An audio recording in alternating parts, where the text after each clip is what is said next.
Are you ready?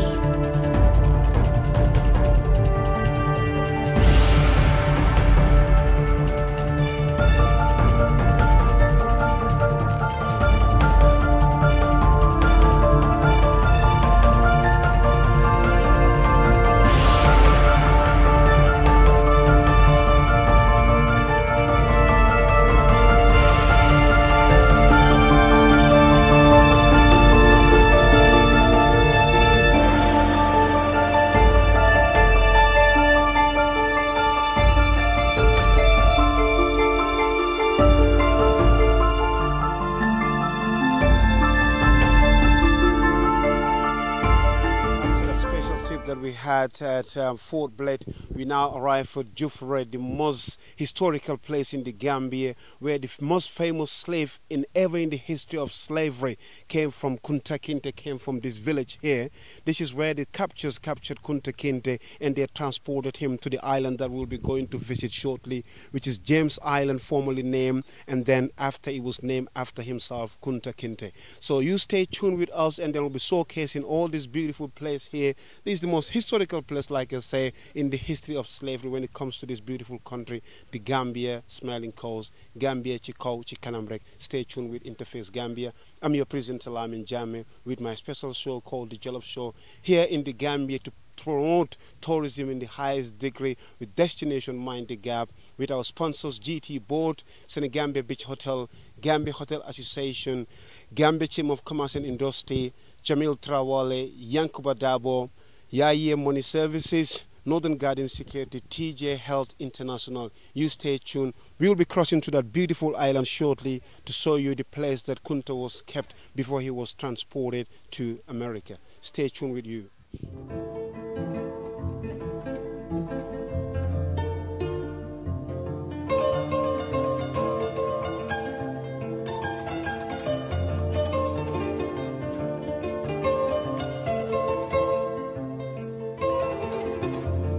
Hello, welcome to InterFace Gambia. I'm your presenter, Lamin, Jammeh, on the Jollof Show on this special noble tour in the Gambia to promote tourism. We've just come from Jufre, where the most famous slave of the history of slavery was captured, Kunta Kinteh. Now we're just traveling on this boat here to James Island, where now it's called Kunta Kinteh Island, to see where he was kept by the captors before they transported him through this ocean to his final destination, where he was kept until the history just never been told properly. But we'll try and go over there and see what we can get from there. On board this boat here, we got a few guys with us here. We also have a lady who is a Red Cross personnel for the tourists. When in case they're here, there's a lady that will take care of them in case of any emergencies. There's a Red Cross personnel. We'll have the opportunity to talk to her later. Well, we're on the boat now, just traveling across this beautiful river Gambia towards James Island, which is now Kunta Kinteh Island. I'm your presenter, Lamin, Jammeh, with this special show in the Gambia called Destination Gambia with a different Mind the Gap. Please stay tuned until we arrive to that beautiful island.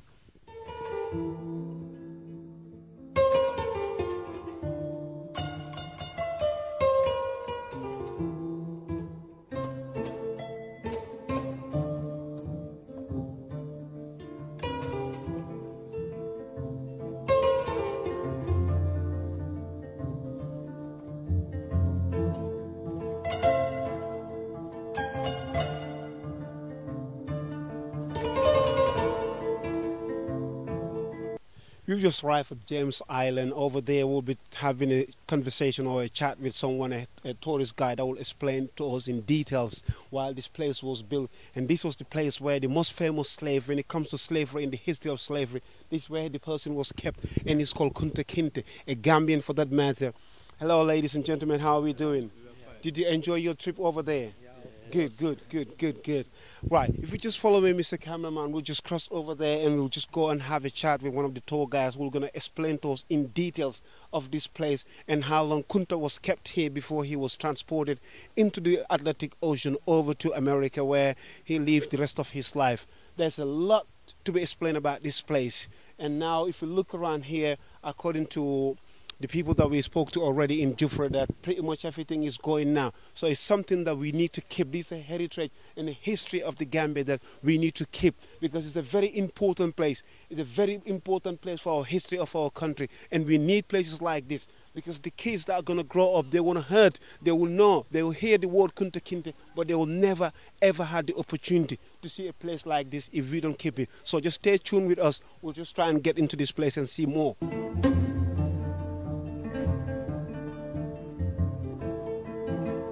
I've got a gentleman next to me. He's a tour guide who's going to explain this place for us in detail.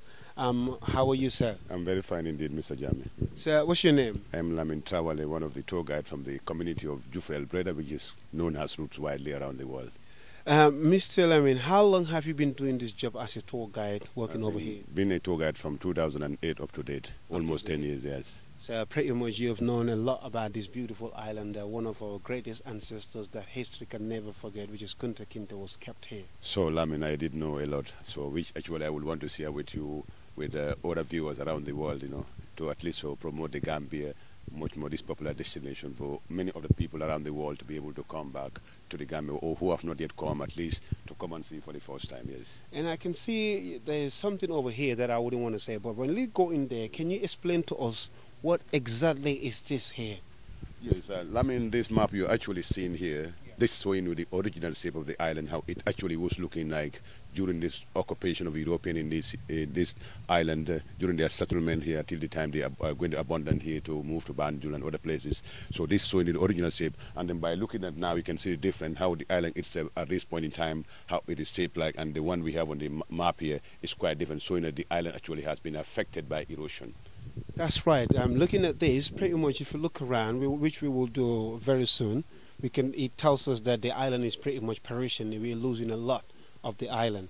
But coming over here, what can you tell us in details? What are all these things here, if you can tell us? Yes, Lamin, looking at these houses on the picture here, this is showing you that this is one of the main slave shipping points of this country, right, where whoever has been captured in slavery in this country here before they're taken into bondage, this is one of their main points that will be keeping them after a particular period of fortnight when they will be finally taken into bigger ships to start their voyage into the new world. So these houses, some of them are the residence for the masters, and then other stores where they will keep some slaves, and they will have some dungeons underground underneath where they will keep some slaves as well. So this is actually also showing you some of the side where was used by the masters, like kicking and other stuffs.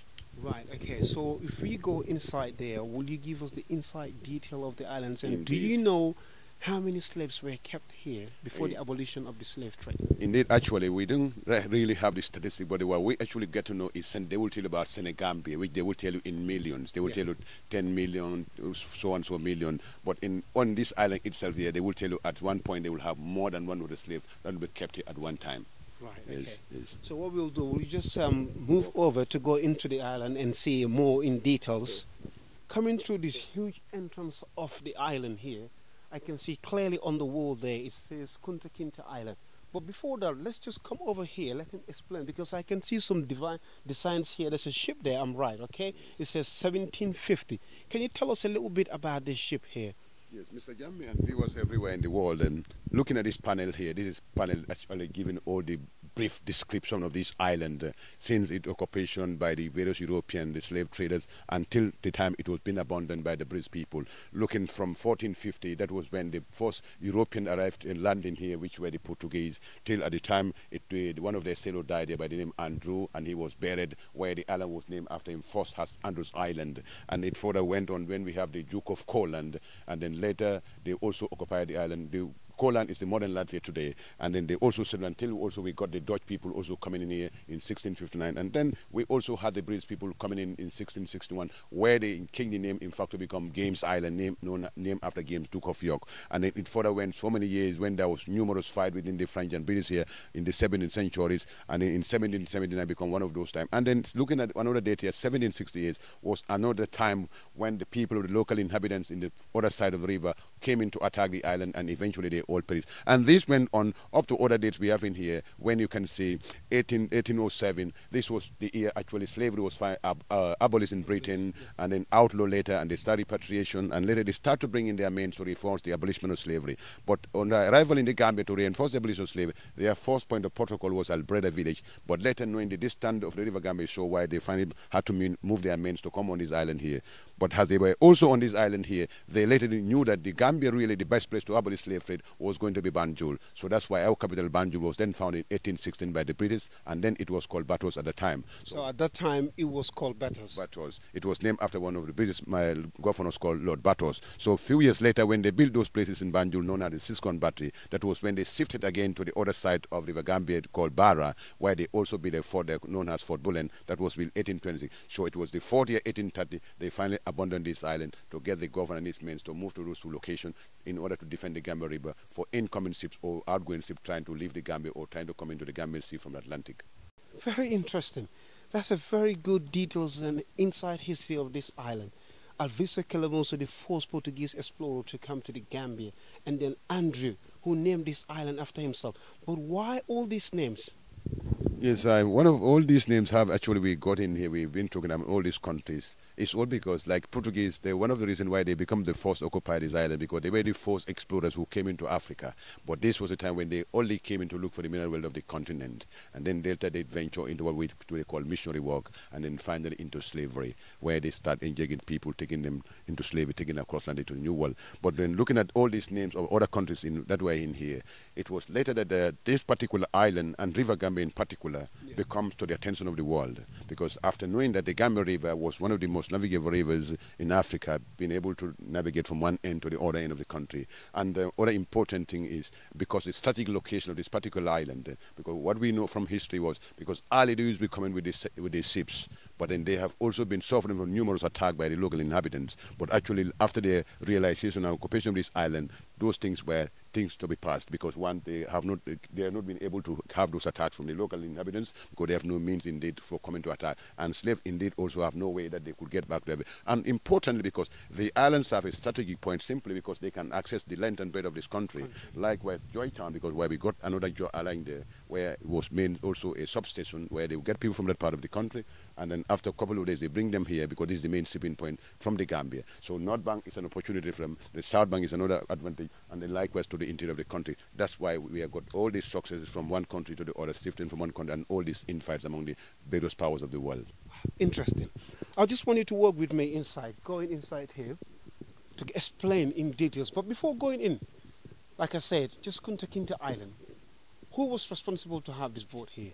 Yes, this boat actually was initiated by the Gambia government in collaboration with the Line Department under the Ministry of Tourism, like the National Center of Arts and Culture, the National Museum, and then Gambia Tourism Board as well, because after it has come to the attention of the people that all these names of the island has been Europeans. Yes. And then I think it's time now for us to take our own ownership, our own history. And Kunta Kinteh been one of those victims who are actually been taken into slavery and come through this island and then finally to the New World. And he there becomes one of those people that is known around from all the thousands or million people that have been taken into saga. So in trying to keep his memory and legacy, that's why in 2011, on the 6th of February, the government of the Gambia decided to inaugurate and to officially name the island after Kunta Kinteh Island. So the former government that names this place Kunta Kinteh Island. Okay, that's very good. That's very interesting.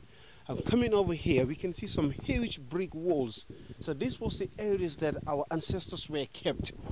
And can you tell us how and how many of slaves were packed in one of these areas or in these rooms that we are seeing now behind these walls? You know, slavery was something that people were not being cared like human beings. They were just like animals.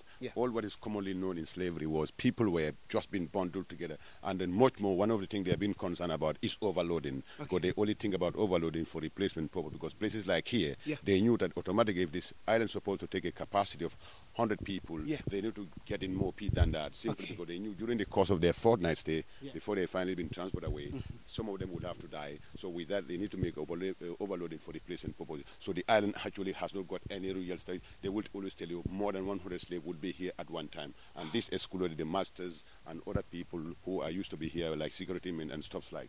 Okay. Now, I can see either a dungeon or what is called a bunker. What do you call this? Yes, this one you can see, because interestingly, if you look at the Gambia River, it's just naturally divided into two segments. We have the fresh saltwater part of the Gambia, and we got the freshwater part. But then freshwater is indeed further countryside. And actually slaves were kept here for a fortnight, and for every life, water was important to your survival. So the only provision that they had in here, in able to provide source of water for those people, was entirely dependent on rainwater.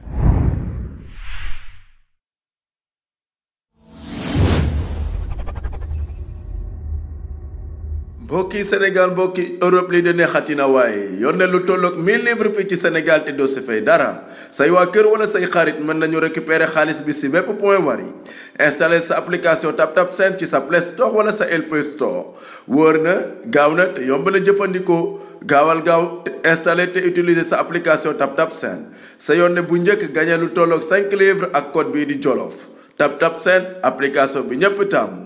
Only 6 hours from Europe and bathed in year-round sun. The Gambia is the destination for a fabulous holiday. A love of nature is in the soul of the country. The many forests and parks teem with wildlife. Over 560 species of birds live in and migrate to our land. It's one of the best places in the world to see them.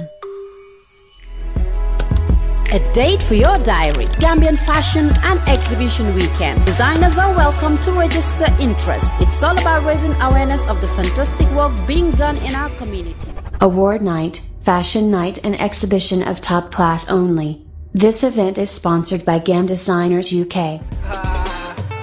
Yo, this one for a blessed Gambia. The more we work together, the more we celebrate. The more we come together, the more we celebrate. Come on, let's get together. There's a place I love to be. The Gambia, the Gambia. Fun and sun right by the beach. The Gambia, the Gambia. All this love, come share with me. The Gambia, the Gambia. Land of peace and prosperity. The Gambia, the Gambia. It's the only feeling that can make you strong. This is where you and I belong. Dance to the rhythm of the beautiful song. Come on.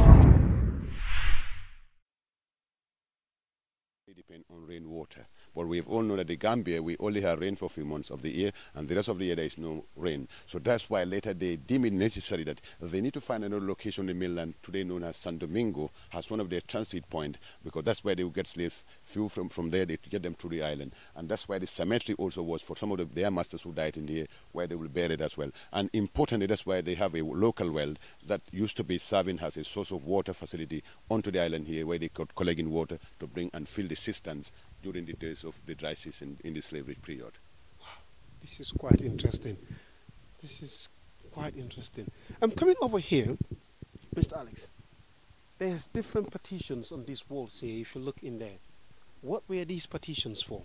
Yes, these partitions are showing you the various locations because they had been divided into various apartments. Okay. If you go in there, you'll see some of the other one at the first end there, that was the council room. And the other one in here, that was the council room. And if you go the other side, that's why we have the store. So meaning this was like the main headquarters, like I told you, before the island got abandoned to get the governor to move to Banjul finally with his men, this was one of their main residents in the Gambia. Right. And the store was one of the side where they were keeping in their goods. Like if you look at the building itself, it has some reasons that led to the various things that you can see on the side. Oh, yeah. Because some were natural reasons and some were officially in artificial reasons. Some natural reasons because we have been, the island have been suffering from this salinity wing that get contact with the wall, and some part of the wall have been decayed. And also there was many years of war that have actually existed, especially within the French and British serving that led to the various destruction of the island and rebuilding.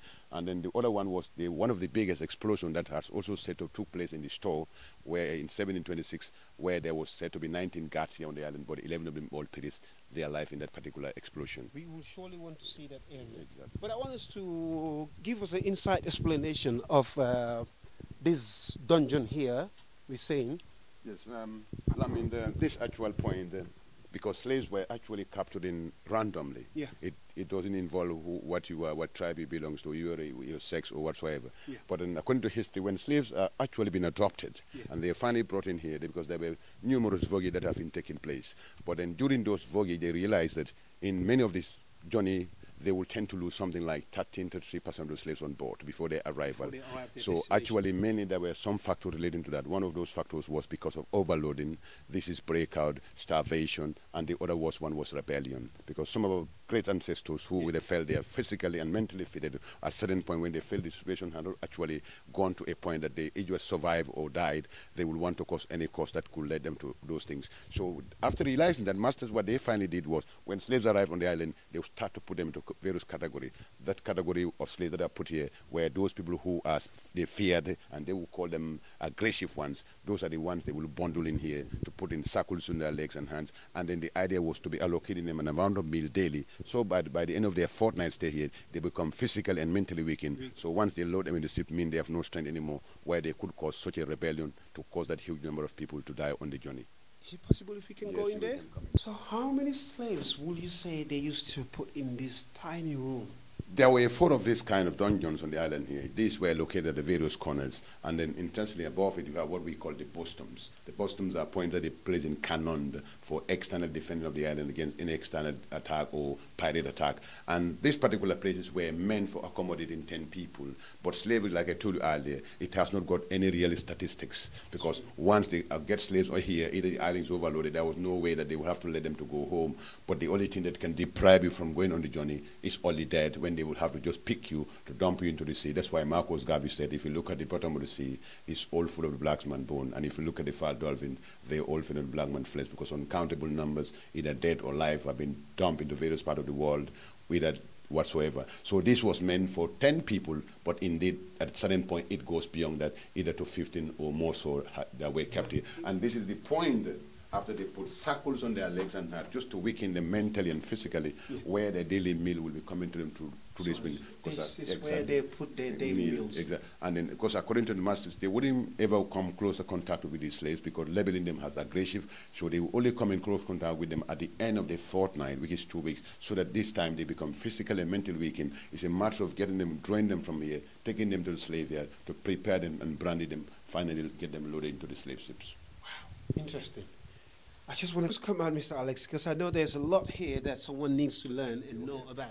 So, sort of some other place, Mr. Alex, please. Yes, this is one of the bostons where they place in cannons. Okay. These points for defending, because knowing that the island was very strategic. Yes. And indeed, it's surely there is bound to be other attacks from various countries, powers or pirates. Right. Because piracy also have been a very common thing here. So they usually place in Canada. You can see the evidence from the other side there. Yes. And if you look at the other end there, and likewise in the other side there, we also got in cannons above this sails on the ground. Right. So these were meant for defending island against any external aggression or attacks. Okay. So this is originally, this is also the slave yard. And then I think, Lamin, if you look at what, like I told you, why the island was labeled been very strategic. I think we can see the testimony from here. Because we are coming from the north bank from this way, which is the north bank of the River Gambia.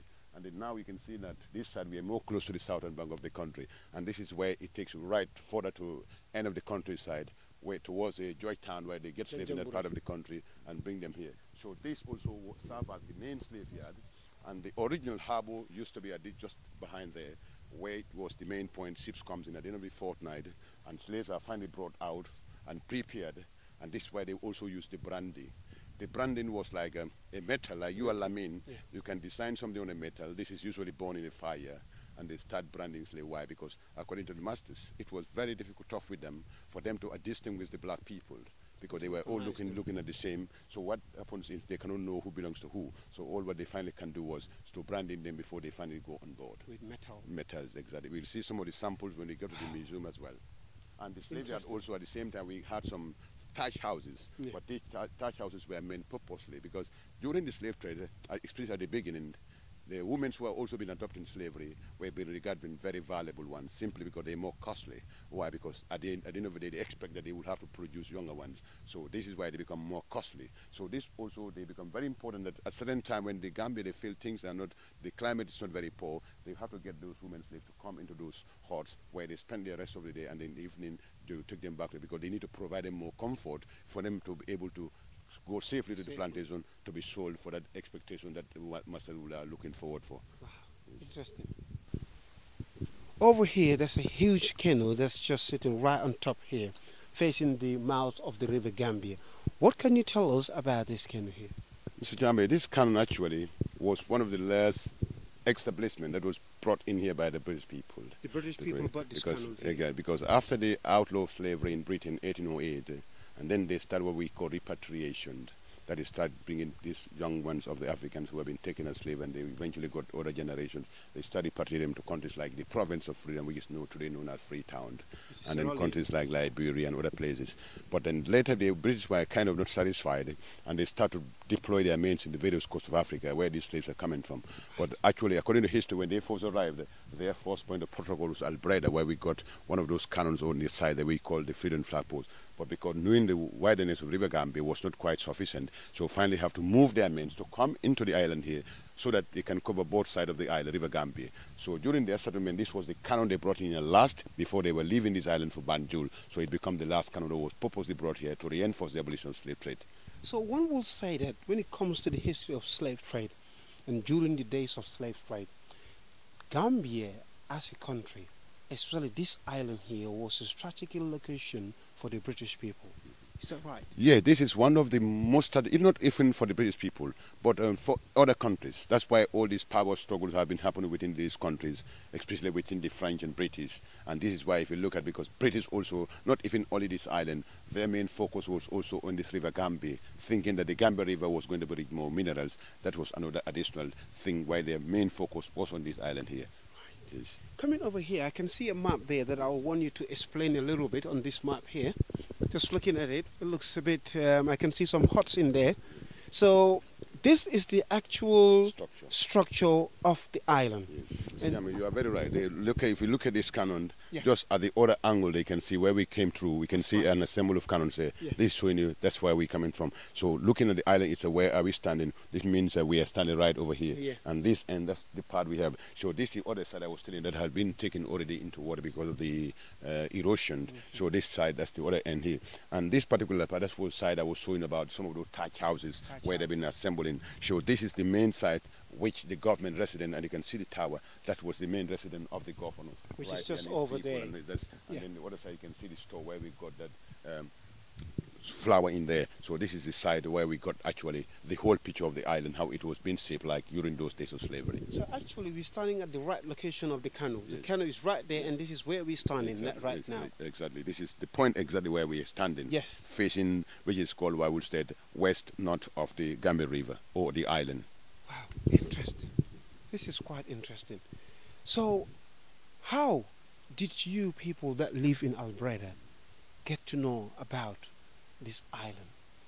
Yes, Lamin, because we find many of our ancestors, because Alex, even before he's coming, the family of the Kinteh clan family, part of their history were been written orally, and then part was written in Islamic script. So actually the history has been shifting from one generation to the other. Wow. So we also come in, until at the time we eventually had what we call the written history also in the Gambia as well. So we have taken part of the history from our parents, and then other part of it was being learned in schools as well. And then indeed, not only to that point, we also had to go intensive to develop ourselves, because it become part of our job, our daily work. That means any visitors come in here, sometime if you want to go a little bit above them, you must equip yourself by making a lot of research actually about this particular history. Absolutely, because the reason I said that, you've mentioned Alex Haley, and Alex Haley has wrote a book called Roots, about the roots of the Gambia and Kunta Kinteh. Has the Albreda people or the village itself benefited anything from that side of the wall, either from Alex Haley or from the heritage of this place? Yes, because what we can understand from that history, Alex Tilly, automatically he has done some generosity, but it's just that the way it actually has to come into the village has not come in the way it is expected. Because according to what we learned from our parents was, Alex Tilly, after the book and the movie were out, all the millions that he generated, he started to pull back. One of those testimony was because this community was among the first communities in the Gambia that have pipe-borne waters, and this was put by Alex Tilly. And then in our time when we were young, we find wires, cables in the village, so the village also had to be electrified, but those things were not didn't go further. And also, in fact, he has also started a mosque that should be done for the people of these two communities in Jufure, but that mosque also has never been successful. It was later in 1995, the Nation of Islam, led by Rus Farakal, has to come and accomplish that mission. And then also we have also there, because knowing that the people were also farmers, he has tried to provide them some tractors and other stuff but these were eventually turned into what we call the other farming materials like cows. The Gap, the face of Gambia worldwide, is coming to promote Destination Gambia with a difference to the world through InterFace Gambia TV 2018. Your presenter, Mr. Lamin Jammeh, The Jollof Show, The Gambia Kanam. This tour is sponsored by Gambia Chamber of Commerce Industry, Gambia Tourism Board, Senegambia Beach Hotel, Gambia Hotel Association, Mr. Yangs Dabor, Mr. Jamil Tarawale, LLB, Honorable Solicitor, Northern Garden Security Limited, Yaye Instant Money Transfer Services Limited, and TJ Fit and Healthy International. With us, the Gambia Kanam.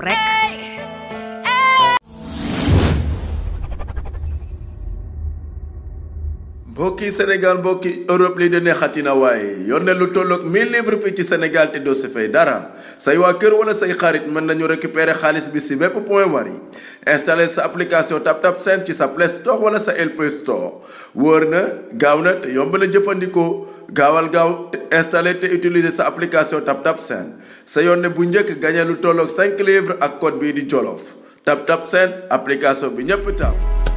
A date for your diary. Gambian Fashion and Exhibition Weekend. Designers are welcome to register interest. It's all about raising awareness of the fantastic work being done in our community. Award night, fashion night and exhibition of top class only. This event is sponsored by Gam Designers UK.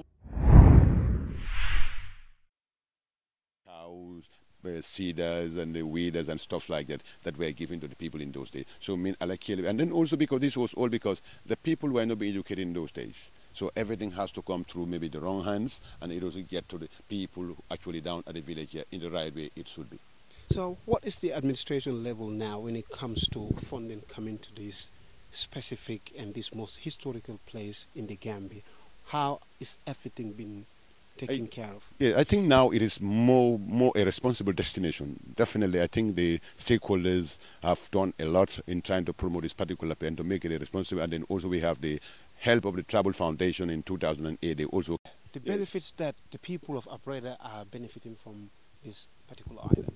Yes, I think there is a lot we are benefiting as well, because some of these authorities, stakeholders and the departments under the tourism like ETB and CSE have also been struggling a lot until we have the intervention of what we call the Travel Foundation in the UK also came into also put in another product that is to train people who are indigenous citizens of the community in order to make the community also benefit. They live with the heritage, they also need to benefit, and that's why people like guides were also coming from about 16 of us who have been trained and Lansing to be conducting this particular tour here, and also looking at the boats that are all plowing with tourists from the village down to the island here, to and fro, all the citizens of the two communities, and then the restaurant also is from the community, and the like where the people selling the crabs and stuff like. So of course the people of the community have been engaged at least to benefit, as they the people who are the custodians, who are the people who live with this heritage side. And I think in fact that's Gambia become a role model in that particular part when you go to other part of the world. So how do you see this year's season, tourist season? Is there any more benefits that the community in particular is benefiting from it, and how do you see the season going so far? Yes, I think the season as of now it is going and it's good. It's like it's very promising indeed, and indeed the community also has actually been benefiting directly because what happened, every tourist coming to the community here is obliged to pay something like $50 towards the contribution of development, towards the development of the two community. That was pioneered by Travel Foundation in 2008. So I mean, every tourist coming here will be paying $50. That is also how to be plowed back to the development of the two communities. So they're paying $50, which is just to cross over to come. No, the crossing over to come here, that's private. That one is $800 by boat. Every boat to come to bring a number of tourists. It has a figure like 1 to 5 people is $800. So from 5 onward, it also got different. But then that's a private business. But then for the government, every tourist also plowing to see this island, including the museum, has to pay $200. That's the leisure fee for the NCS, it is National Center for Arts and Culture. Right, okay. Oh, for the benefit of our viewers, I'm your presenter, Lamin Jammeh, in James Island. I'm known as Kunta Kinteh Island. Now, we're in the Gambia to promote destination, hashtag the Gambia with different mind the gap. I'm so proud to be here. I've never been here. I was born in Banjul myself, grown up in Banjul, live in the UK for the past couple of years. Never been here. I'm quite touched, and I'm looking at this historical place here, knowing the fact that the most well-known slave in the history of slavery, Kunta Kinteh, was kept in one of these bunkers down here. Is so touching for me as a Gambian. I could say that I'm really proud to have a brother here who knows the inside story of this place. If there is anything that you want to pass on to the message to the world that's watching InterFace Gambia TV, let's start with the government first, especially the Ministry of Tourism. Yeah, I think one thing I would like to put across to the authorities and any viewer around the world in general, I think one important thing is this is one of the major historical sites of this country. Absolutely. And then many of these tourists coming here may not only come to enjoy our soil and whatsoever. Many have come through because of this particular history they're trying to follow up. So I think if that historical monument of such belongs to the Gambia and the whole world in general, I think it's having a problem which is erosions. So I think we in this generation have benefited to witness the island, to see the structure and everything. So I think it is obliged on us also to do something in trying to defend the island for it to be not to be much affected in the future, for other future generations coming also to benefit like we benefited this year. So actually I'm trying to appeal into the government that something needs to be done automatically to at least to artificially defend the island against erosion. I will totally agree with you on that one, because looking around you can see that the island has lost quite a lot, especially when we looked at the first picture that you saw was there, the original picture of the island. So I think you're absolutely right, and I'll totally agree with you that the government needs to do something, because when it comes to places like this, these are places that the government needs to take responsibility and keep this heritage, because come the next 30 years or 40 years, this place might just perish just like that. And not only that, but I've seen crossing over coming here, you have a lady on board the boat, which is a Red Cross personnel. And also you've got a kit inside. In case of any emergency, she would attend the person and assist the person. I think it's good if we can have a word with her, if you don't mind. Like I clearly said on the interview with the gentleman, they've also have volunteers that work here as Red Cross personnel. I've got this Gambian lady, a sister, origin of the village of Badara, who's here with us from the island. The reason she's here, I'm just going to ask her, and then she will give us the inside details. Sister, ito do inimbara? Ito farmarate, but Albert I'm a Red Cross member. Okay, so until doko minti jang, because dole kana jang, ikatara ikoto tare. Ani mom bambang dolbi je kanana fo ayla no to je wun jang so on kana ngi teke because loptano jang farani jandale so sometimes fana kulungo kono fana sometimes ga problemo do so to jere because nin kanana sometimes fo nyoka warale isaje tubabo dole wun o ye kudo e kela waleja wale tilo fana e kandi ye tara wale balowe kandi wale flat o be ka kenole ye mako e jam before. Now, what she's explaining, knowing the fact that sometimes it could be quite a hard journey for some of the elders that want to cross over to come to this beautiful island, which is Kunta Kinteh Island. So she's a volunteer of the Red Cross, because knowing the fact that the hospital is quite far, so she also joined on the crossing when she's on that boat. In case of emergency, she could attend the person that's been either wounded or feeling very uncomfortable or unwell. So this is the reason why she's always on board the boat to come over onto the island to also help. No, voluntarily. Interesting. She is doing it all out of her own head. She's not been paid to do this. She just come and do it voluntarily. I think that's one of the reasons why we really need help from the government and all the stakeholders to put things down together and come and help the people of Albreda and help them to keep this place, because this is a very important heritage place for the Gambian people and of course to the world at large, because knowing the fact that Kunta Kinteh was kept here until he was transported to his final destination. So it would be great for us to keep this heritage. Bintu mbafale ya baraka bake. Okay, alfane ya baraka bake. Allah na yung kontan lan se wotala lanak. Allah baraka. Thank you so much. Thank you very much. She's also happy that we came here to cover this place. Being a born, bred, buttered of Albreda, origin of this place, she's so happy to be here on InterFace Gambia TV with our special tour in the Gambia called Destination Gambia, Mind the Gap. I'm your presenter on my special show called the Jollof Show. I thank all the sponsors and the stakeholders, starting with Gambia Chamber of Commerce and Industry, Senegambia Beach Hotel, GT Board, Yaye Money Transfer, Yankuba Dabo, Northern Garden Security, and TJ Health International. We thank everybody that has joined us on this noble journey to come and promote our own country, Destination Gambia, with a different Mind the Gap. Thank you very much and stay tuned.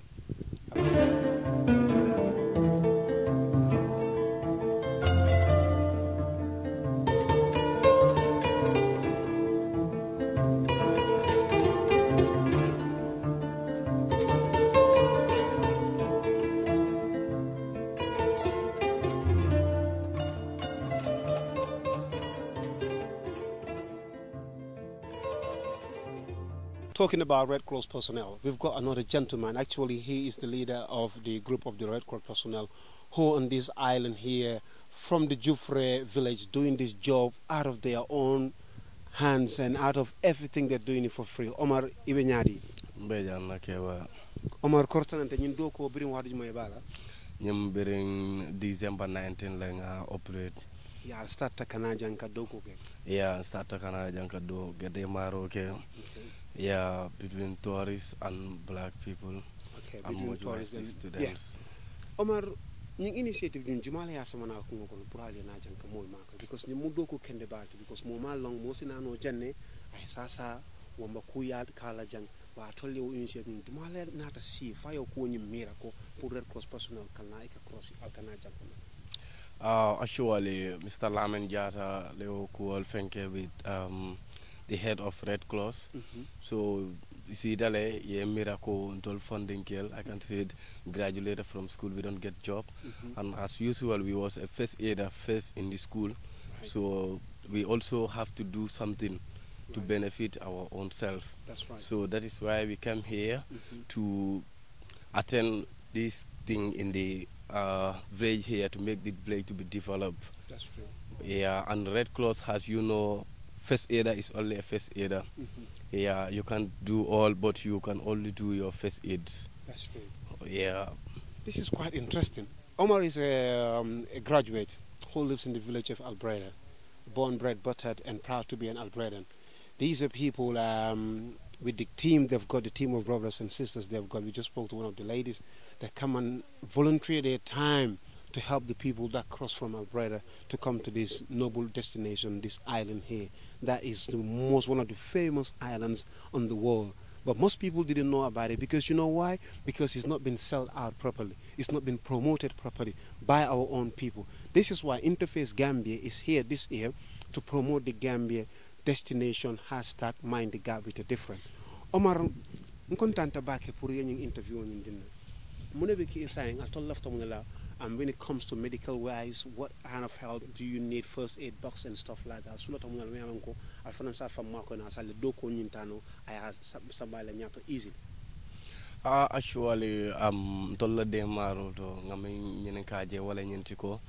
If we can get a help of a boat on the island here, because sometimes nobody knows, you can get emergency here and you can raise a boat there to come faster as the way you like it. But when we get a sponsor of a boat and we get also first aid materials, because right now I can say it, we are doing it for our own. We normally go for escort, whatsoever we have, we just separate it and put some in the box. That box will go into buy again the medicine that we need for our training, I can say it, for our going and coming to the island here. Wow, this is quite interesting. Yes, they need a speedboat to be somewhere around here. Either 2 speedboats, one on this side and the other one on the other side of the island. In case of emergency, they can either rush the person as quick as possible to get medical help across the island to the closest hospital. The gentleman has been very honest to say all this stuff that he has said. They're qualified and graduated. They've been trained as the first aid personnel to be on this side to help the people and the tourists that are coming on this island. Omar, thank you very much for giving your time to InterFace Gambia and talking to us. It's a pleasure to have you on our show. And surely after this interview, I'm sure that there will be people out there who will be shouting to help this noble cause that you guys are doing. Thank you very much, Omar. All right, thank you very much. We are also appreciating you guys because since we started this thing, we have been communicating with GT Board for our service. They all see our service, how we render it. We render it very fine. We didn't ask for anything. But the only support that we need for GT Board to help us is the boat and the first aid materials. That is the only thing that we need you guys to help us. Thank you very much, Omar. That's very clear. GT Board, as you clearly heard from Omar Gomez here, that they need boat and they need first aid materials to be on the side of the island and of course in Albreda where they can attend to people when they need their help. Thanks ever so much for watching InterFace Gambia TV. I'm your presenter Lamin Jammeh with my special show called The Jollof Show. We're here in Albreda. We're on this special tour in the Gambia to promote Gambia Destination Mind the Gap with the difference with all my sponsors, Senegambia Beach Hotel, Gambia Hotel Association, GCCI, Gambia Chamber of Commerce and Investment, Jamil Trawale, Youngs Dabo, Northern Garden Security, and TJ Health International, Gambia Chiko, Kanam, the Smiling Coast of Africa. Thank you, Mike. You're welcome.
this one for blessed Gambia.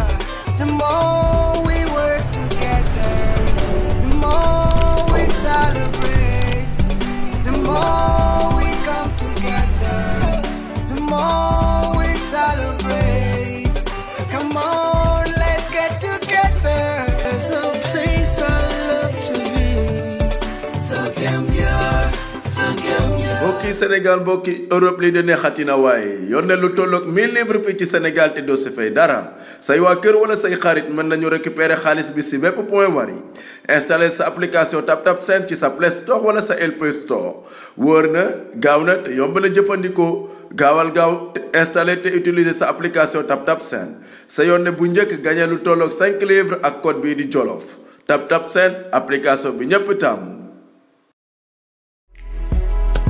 A date for your diary. Gambian Fashion and Exhibition Weekend. Designers are welcome to register interest. It's all about raising awareness of the fantastic work being done in our community.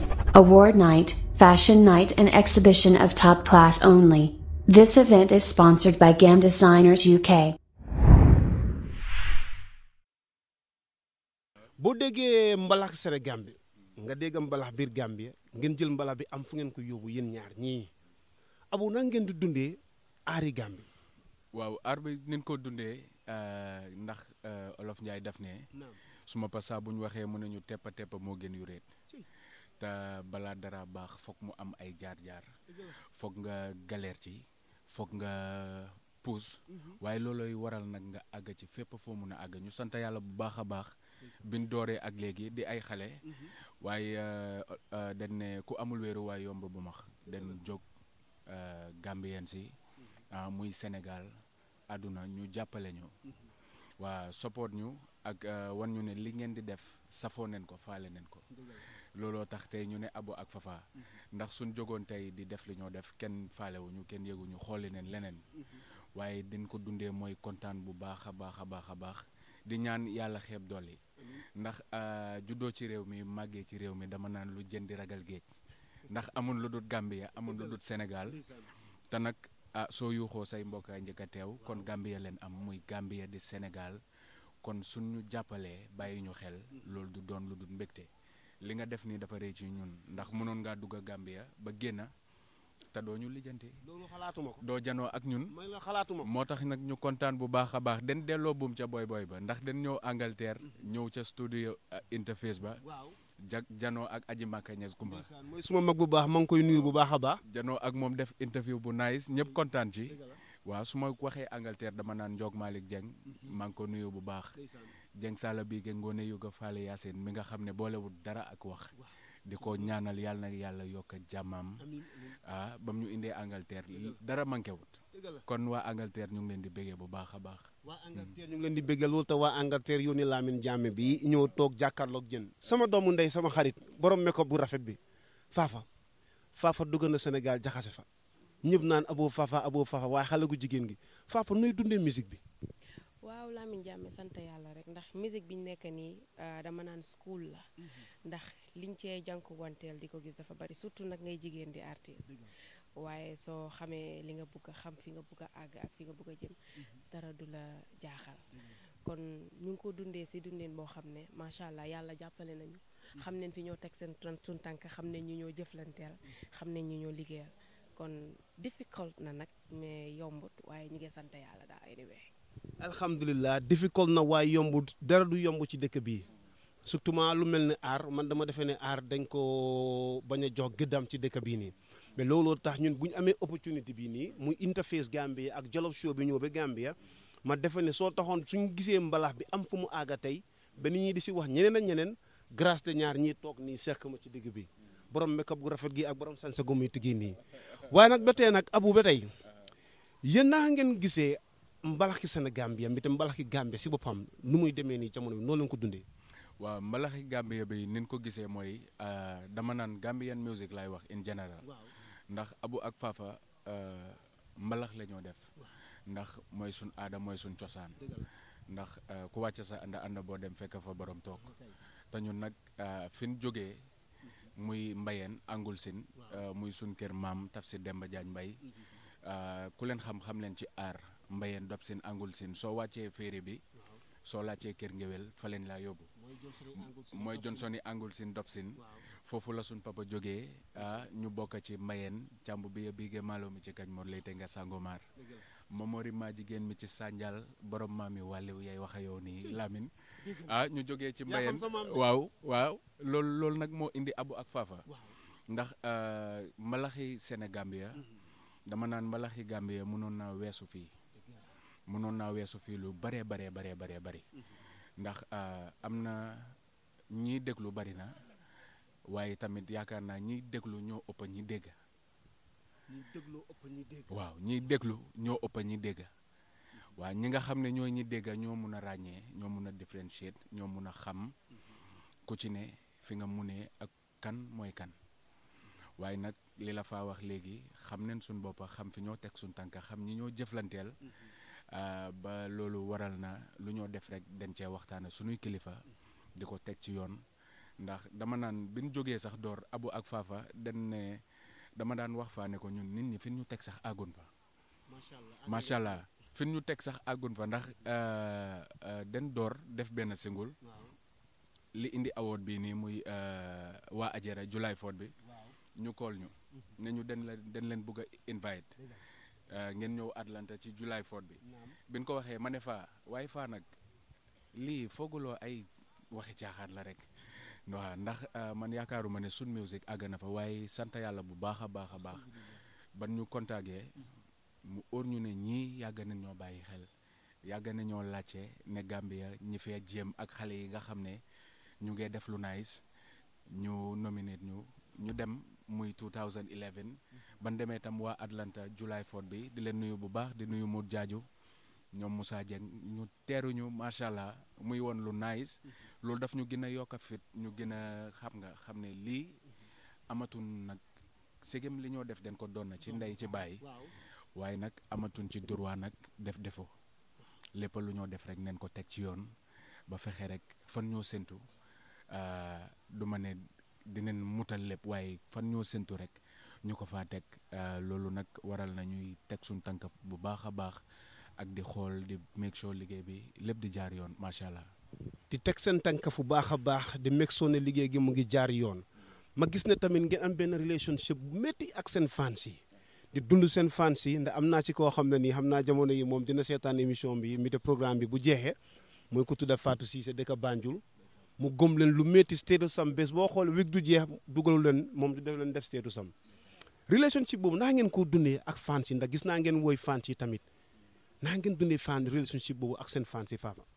bi ñoo woy fans yi foog naa boobu mooy sun ñeneenteeli track dañ teel a woy fans yi ndax dañ ñu teel a wan ne dañ ñu gëm tànk fans yi si boppam dañ ñu jox fit moo tax ñun dañ teel a woy suñuy fans ndax am na si ñoo xam ne macha allah tey suñ fi toogoon wala ñu dajee ñoom dinañ jooy ba nga waaru kon ñooñu ñoo tax duñ nelaw guddi saa su ne fuñ toll ñu ngi xool luñ def lu leen di bégal ndax ñooñu fuñ déggee Abou ak Fafa suñ amee stress sax dañoo xappi kon macha allah suñuy fans suñ fi toogee di wax seen mbir sax du jeex ndax li ñoo gis ci ay fans ñu ñoo jooyal di ñu ñaanal dafa bari macha allah ñu ko sante yàlla nag ndax nit jóg na di def dara kenn faalewu la. Abou lan nga foog ne tey moo war a gàllankoor musique yi Gambie mbalaxi Gambie tey ba jëlul position am si mbalax wool bi lan nga ko foog benn maanaam xanaa dañoo Sénégal dañ ñoo wóor ba mu jeexal ñu tax ndax waa Gambie si boppam ñoo joxul gëdd seen artistes yi lan nga foog ne tey moo tax ba mbalaxi Sénégal Gambie tey am àggut fu mu war a àgg.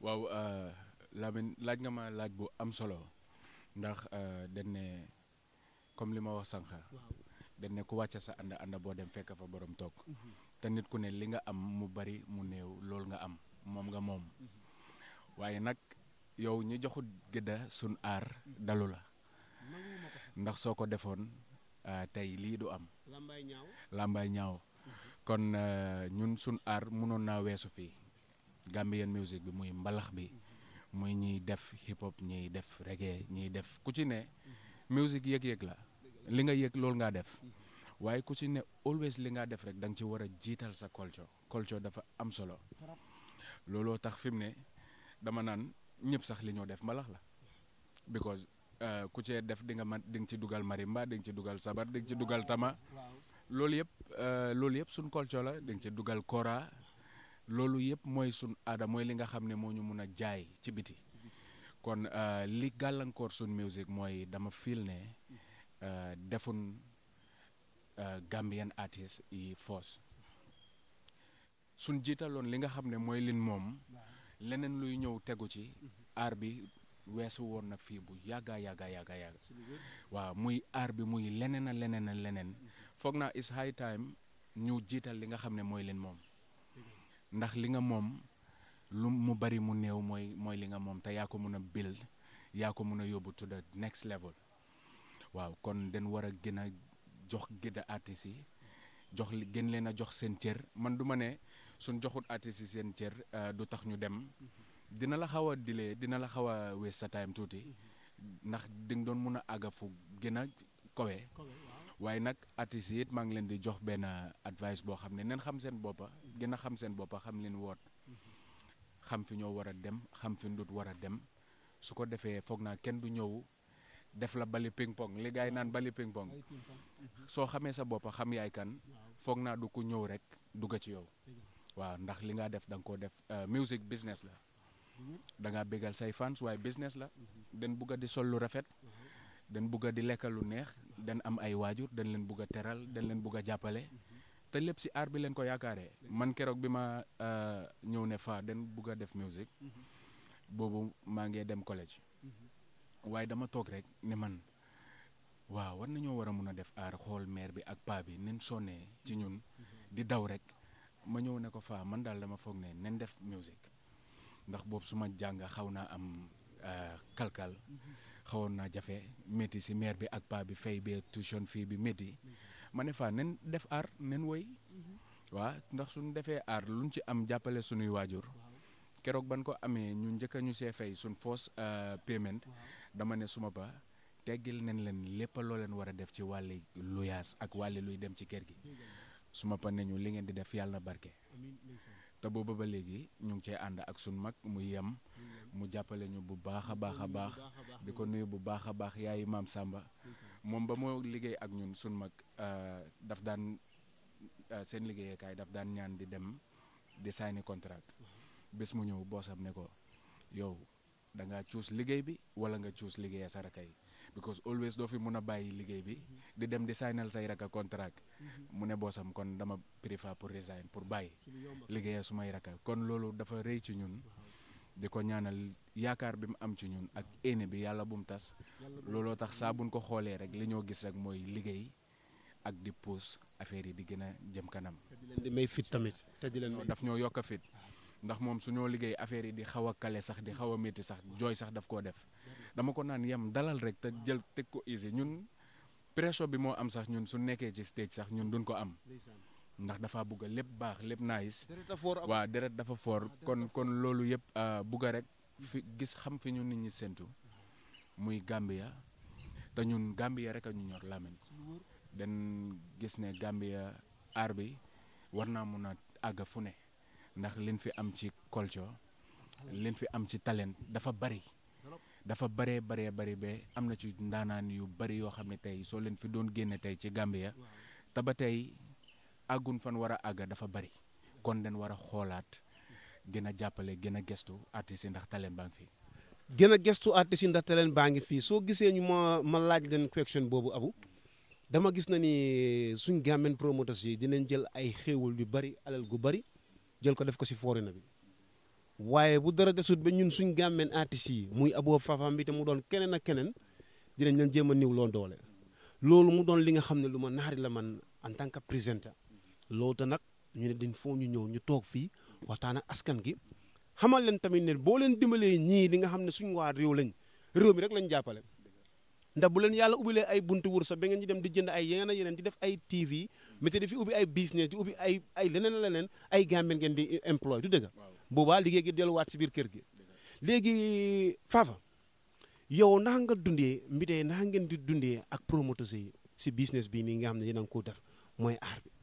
Lamin Jammeh li nga wax dafa am solo ndax man xëy na dangaa am loo xam ne mu ngi ci sa réew muy lu am solo nga ko sàggane di ko bàyyi di dem waaye fi nga understand ne dafa fekk léet na ndax xam naa ne ñun liñ gëm rek mooy liggéey ñun xaaruñ kenn barki de moo Njaay def neen fi 10 years anniversary biñ ne dañoo def gala diina suñ 10 years anniversary dafa jaaxal ñëpp waaye biñ ko defee dafa neex macha allah teebul si yëpp jar nit ñi ñëw seetaan loolu yëpp war naa wan ñi nga xam ne ñoo nekk ci réew mi ne li nga dem di ko yóbbu ci biti soo ko emalee ci Abou ak Fafa wala keneen ak keneen dina gën a jëriñ yow sa liggéey te dina développe artiste bi sa réew te si dëkk bi la ko invest kon nen bàyyiwaat suñu xel buñ ne nangoo nekk dof am neen fi loo xam ne war nañ cee war a mën a liggéey ñu ni neen mu em si suñu biir waaye nag xëy na afta la ñoo understand waaye doy na waar war nañoo toogaat xoolaat seen boppa xool li nga xam ne moom leen am talent yaa ngi ci réew mi macha allah talent yaa ngi fi waaye ñoom liñ dee préfère mooy bàyyi fi li nga xam ne moom leen am dem uti leneen ci biti te gis nga ñenoo uti noonu ci biti seen waa dikkaa leen ekkati ba tax ñoom ñu leen di jëli soo ekkatee li nga am keneen dina ñëw jël si li nga am di ko yóbbu feneen a feneen waaye soo bàyyee li nga am di jëli loolu kañ la sa bos di développe waaye ñun xaaruñ kenn Abou ak Fafa ñun suñu yoon rek leen gëm te liggéey rek leen gëm te it macha allah ñu ngi koo teg ci yoon te yàlla baax na yàkkamti wuñ dara nag jarul yàkkamti yàlla baax na macha allah ñu ngi koo teg ci yoon dina dégg kàddu yu rafet googu noonu sama jigéen wax ko ak magam gii nga xam ne nii fu mu gestoo dina ko gis si gannaawam mi te ci kanamam mu jiitu ko di ko may fit di ko may sañ-sañ gu métti na ndax li ñuy def nii seen droit la dañ koo donn mu doon li nga xam ne nii dañ ci am sañ-sañ gu métti ndax dañ ko moom waaw aar bi ñoom seen bopp dañ ko moom donc ñoom lu ñoo def nii jéemuñu ko jéemantuwuñ ko luñ moom la waaw di leen ñaax nag bu baax a baax yéen promoteurs yi ngeen ne yéen ay Gambian promoteurs ngeen bàyyi seen xel ci waa réew mi la lool soo gisee Gambian InterFace jóge ba Angleterre ñëw fii di def destination Mind the Gap dañ bëgg a promote Gambia parce que man damaa wax every time ne nii Gambia has got a lot to offer aar bii ñuy waxtaanee nii sa tey nii Abou Mbey boo ko xoolee ñu bëri ñu ñuy coow suñ doomi ndey yii nekk fii te ñu leen di coow nii ñu bëri fii lañ jaar xaw ma si histoire lu bëri waaye dégg naa ñu bëri si ñoom fii lañ jaar ku ci mel ni ñeneen ñi nga xam ne daal comme tey daal plateau bii nii plateau Fafa la ak Abou kon duñ ci waxtaanee keneen waaye ñu bari si ñoom fii lañ jaar kon buñ jàppalee yéen ñii di réew waa réew mi ñu ne war nañoo mën a dem àgg feneen. soo respecté sax yow sa réew li nga am dafa tax beneen dëkk respect la waaye soo bàyyee li nga am di dem feneen dinañ kontaan de ñoom it dinañ neexle de waaye yow duñ la fonka ndax den naan da nga bàyyi li nga am ñëw ci ñoom. te li nga ci xamul na yéen lii ngeen di def nii ba Sénégal googu ñu ngi leen di jàppale di leen support ndax boo fàttale koo bés mus naa laa wax benn soxna boo xam ne ni moom toujours daf leen di bëgge waaw soxna Aïssa ndeysaan ma ngi laa nuyu bu baax moom da leen di bëgge bu baax a baax mus naa la ko mun a waa ana ñaari xale yu góor bi ak ku jigéen ki ma ne ko magaraka lañ mu ne ma tañ defoon woy googu ak Mbey gee fay ma ne ko ah kay Fafa ngi nii Aboo ngi nii waaw moom da leen di bëgge bu baax a baax kon ñun luñ fi yor nii du affaire yi caaxaan du dëgg su demee si wàllum artiste bi ndax am ngeen yëg-yëg pour mën a liggéey yeneen Gambian artiste Abou. waaw am nañ yëg-yëg bu baax a baax a baax ndax fa bi mu dooree moom Pa Omar la doon àndal Pa Omar Diak ndeysaan Pa Omar Diak jëf jël baan waaw Baara Demba Diak ak Maas mu Demba Diak sun mag jooju mi nga xam ne ñu ngi ko nuyu bu baax a baax always dafa baax dafa ñàkk ki ñaan bi moo ànd ak fa dama ko daan gunge dama daan gunge fa muy aw Pa Omar waaw muy ñëw ñuy dem di répété ba suñ foos singul bañ koo def ñoom ñëpp ñu jàppa ci ak foos ak jëf jël baan bi loolu yëg-yëg boobu rapport bi ñu am dama naan ñun de ci suñ boor amuñoo kenn xaar ma yàlla ñëpp leen ene jàmm ndax xam nga ñun leen gis mooy lan mooy liggéey am luñ dugal ci suñ poos suñ waajur yi la toog di ñu yaakaar ñu jàppale leen suñuy fans yi nga xam ne ñoo bégee ñu bégal leen loolu leen am ñun bañ nañ ko ba suñ playé ba delluwaat nekk suñ kër fàtte nañ ne sax playé woon nañ ndax liggéey la waaw ku def lu nice nag ñu apprécier ko bu baax a baax a baax yàlla xam na ne dañoo toog émission télé am sax ñu toog di seetaan ñu war a play yi sax waaye dañoo sax léet waaye dañoo toog di bégee su ma pa naan ñu yéen dem leen ngeen liggéey ñii ci seen liggéey leen nekka ndax foog naa ne loolu ku am kiñaan wala ku apprécier tul li sa morom di def du ko def waaye loolu macha allah xëj na sante nañ ko bu yàlla bu baax a baax ci suñ côté ñun ñëpp leen ene jàmm kuy def lu nice ene nañ la ko kun ci yëg nag ne li ngaa def nice na te war nañoo mën a def dara dinañ def ak yow ndax ku ci demee ni Djibou Balla Gueye ci sun album bi sargal bi feature nañ ci Djibou Balla Gueye ànd cee moom ci Jamfa muy woy wu am solo xam naa ci lu bañ a yàgg ci at mu bees mi dinañ gis clip bi. Jamfa maanaam laakum soose la mooy or si wolof. maanaam or muy woy woo xam ne dafa nekk lu nit ñi dunda ndax di nga ànd ak Lamin Jammeh ene ko jàmm lool loo am bokk ko ak moom waaye nag ku war a jaar ci Lamin pour faxatal ko wala pour yàq ko ca kooku laa jaar ndax woy wi daf ne àdduna dafa tere di paaka wi lay rendi sa waayee koy daas ki ngay àndal mu yàggal lool nga yaakaar ne mooy sa waay boñ weex na waaye deret a ko lal paaka wi lay rendi sa waayee koy daas muy woy wu am solo ñu ànd ci ak ji def ak Royal Messenger muy Ali Gueye ñu ànd ak moom ci Africa Party kon album bi dañ ko def lépp yëg-yëg la ànd nañ ci ak Mbey Jey Fay muy My Life bi ànd nañ ci ak artistes yu bari ci biir album bi kon loolu yëpp wane na ne musique yëg-yëg la amut frontière waaw amut frontière waaw.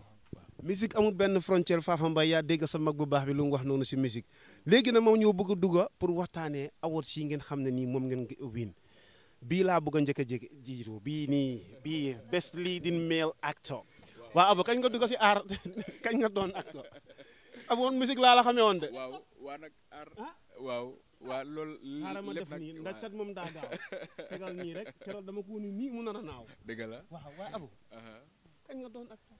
waaw comme dañ ne aar. waaw nga boole ci waaw lépp aar la ndax man dama dooree ci modeling dama ko def for 2 years win ci Gambian King and Queen win naa ko 2009 2008 win naa ci Miss and Master KM Red Cross def ci 2 years liggéey ci ak Yaws Modeling Agency lépp aar la jógee ci loolu nag door music ak suma sister Fa waaye da ngaa gis ne loolu yëpp daf ma help développement ci suma liggéey build confidence bi acting nag dafa nekk loo xam ne dama ko mus a bugga dama ko yàgga bugga depuis bi ma dem school primary school di dem nursery Methodist waaw sun drama lii club yi dama ci daan bokka lu bëree bari so loolu yëpp dama xam ne passion boo xam ne la bokk na ci man xam nga aar soo ko def rek lépp dafa war a complete waaw muy modeling bi muy acting lépp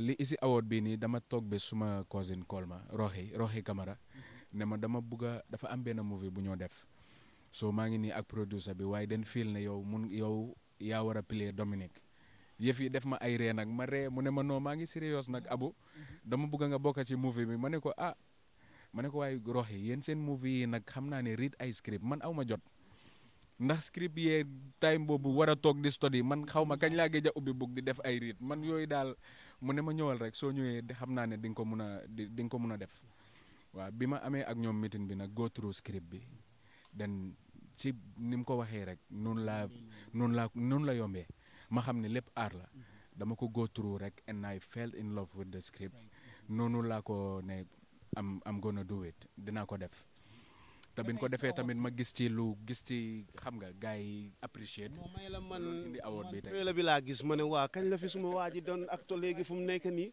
ak Fafa ba tey ñu dem ñu gisaat fii beneen award bu special la Sovision Fashion 2011 Fafa yow bi xanaa yaa ko gañe bi ma Abou ko gañe defe naa foog naa bi yooyu suñ first award bii nii bi waa upcoming kii ñu ko joxoon Waka Jaañ maa ngi ko remember Waka ñu joxoon bi moom tamit mu yàgg a jàppal suñu mbir di ko nuyu bu baax a baax moo ñu joxoon award bi yaa moo leen joxoon award bi ba tey ñu gisaat fi beneen award muy bii nii bii moom daanaka moo stylist waaw female artist moom rek la mun a doon cum borom make-up bu rafet bi xanaa yow tey yaa make-up xanaa yam moo la make-up tey non man maay make-up suma bopp di man dama nam ko ma make-up namuloo dara xariti Abdou Salam waaw nam ma dara may xariti Abdou Salam dëgg la so bii nii Gambian Fashion Award first edition most stylist artist 2018 la right yes masha Allah waa gis nga rek gars yi moom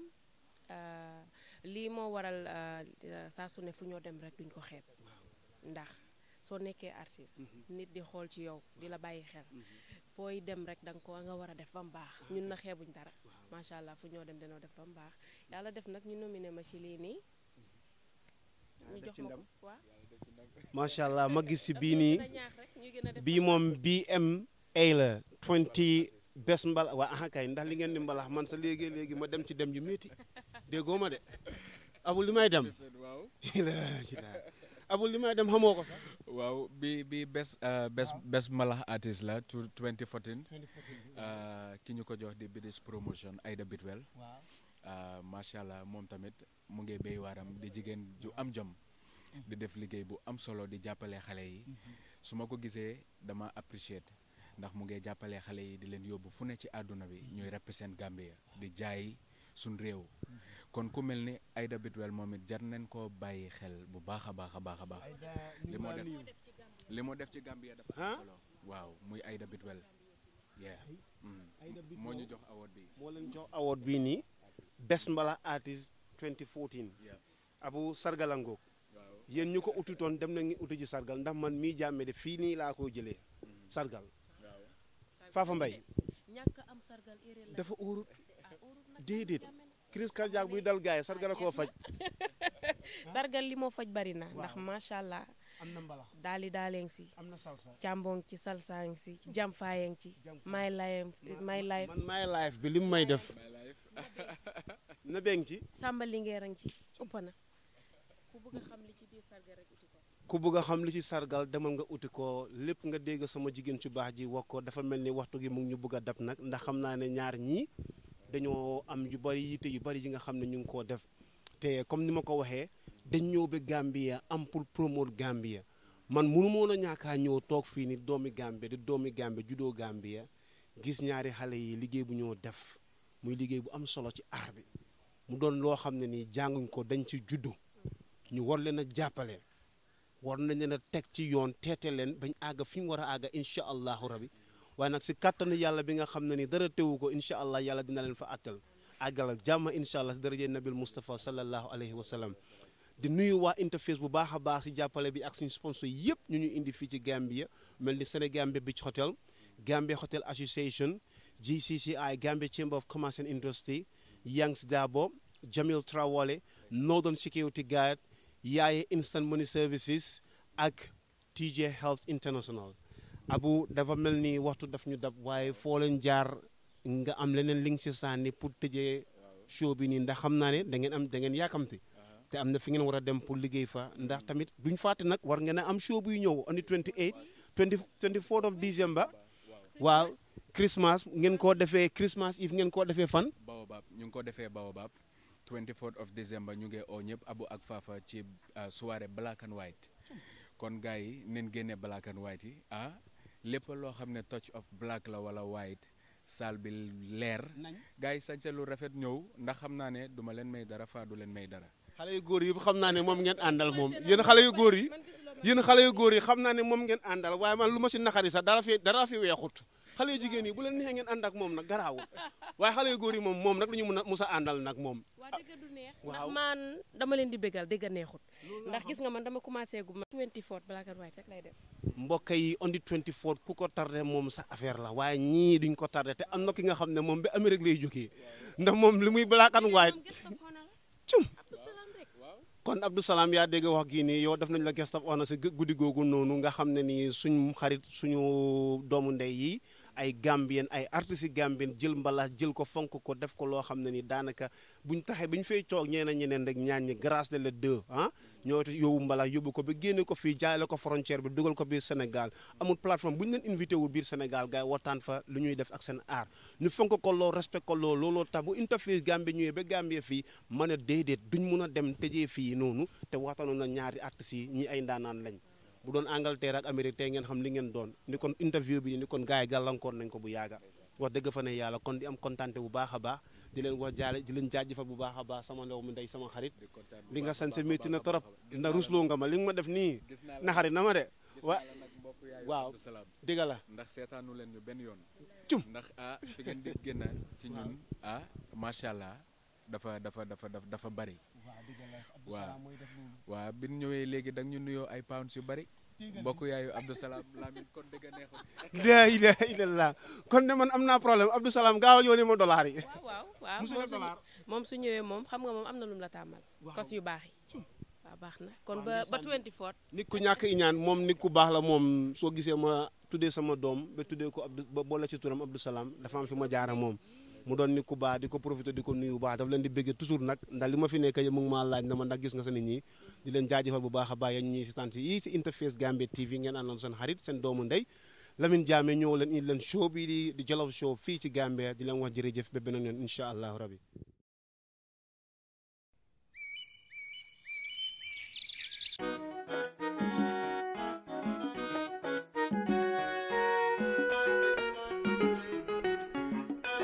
Jollof Arts. Party, party, Africa party. Party, party, Africa party. Parallel new party. I challenge you dancing. Joke len you fecho. Abou Fafa begale. Abou Fafa begale.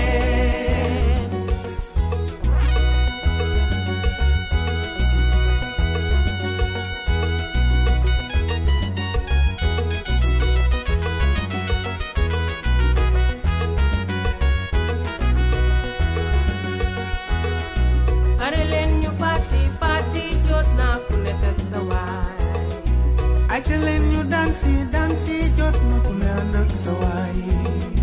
Ku ci àndul ak sa waay, bu mereken, bul mereken.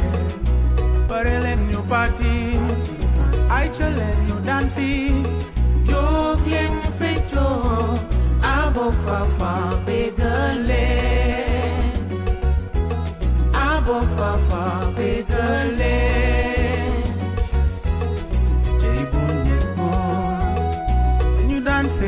Rumba Obonye kon you dan fet rumba cha cha cha twist again party party Africa party time to celebrate Africa party step step step step step step Aruba.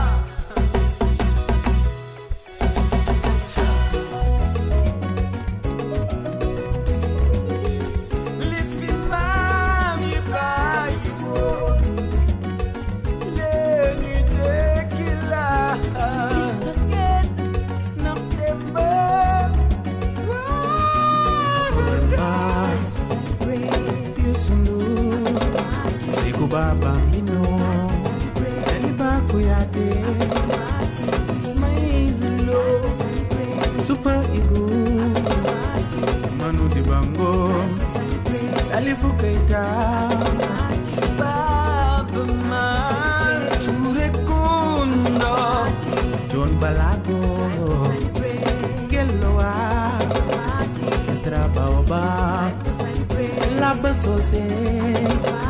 Ganga bongo, halande, sakelen wanyo, sinyo jambari, no sigil Afrika, fi ak bitim rew, party party, party party.